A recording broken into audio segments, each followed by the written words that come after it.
சாப்பாட்டுக்கு எப்படி இருக்குமோ எனக்கு தெரியாதுங்க. ஆனால் இட்லியோட சுட சுட சூப்பராக இந்த குடல் குழம்பு அம்புட்டு டேஸ்ட்டாக இருக்கும். எங்கள் வீட்டில் இட்லி சுட்டுட்டா மேக்ஸிமம் இந்த குடல் குழம்பு தாங்க எடுத்து செய்வோம். இந்த குழம்ப இப்போ என்னோடய ஸ்டைலில் எப்படி பண்ணுறது அப்படின்னு சொல்லிட்டு பண்ணலாமா? இது பண்ணுறதுக்கு முதல்ல குக்கரில் நல்லெண்ணெய் சேர்த்துக்கிட்டேன். அடுத்த சோம்பு, ஹோல் கரம் மசாலா சேர்த்துட்டு கொஞ்சம் கருவேப்பிலை, சின்ன வெங்காயம் நல்லா ஒரு கைப்பிடியை விட அதிகமாகவே சேர்த்துக்கிறேன். நல்லா குட்டி குட்டியாக நறுக்கி போட்டு இந்த அளவுக்கு வந்ததுக்கப்புறம் இதில் 2 டேபிள் ஸ்பூன் இஞ்சி பூண்டு விழுது சேர்த்துக்கலாம்.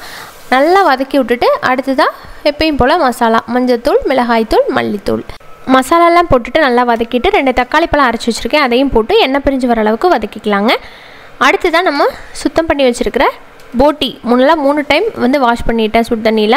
அதையும் சேர்த்து நல்லா மிக்ஸ் பண்ணிவிட்டு டேஸ்ட்டுக்கு நம்ம நிக்கிஸ் கிச்சன் கறி மசாலா தூள் சேர்த்துலேனா எப்படி தேவையான அளவுக்கு தண்ணி உப்பு சேர்த்து நம்ம நல்லா வேக வச்சு எடுத்துகிட்டு அடுத்ததாக கொஞ்சம் தேங்காய் பால் சேர்த்து ஒரு 5 மினிட்ஸ் கொதிக்க விட்டு இறக்குங்க. சூப்பராக இருக்கும்.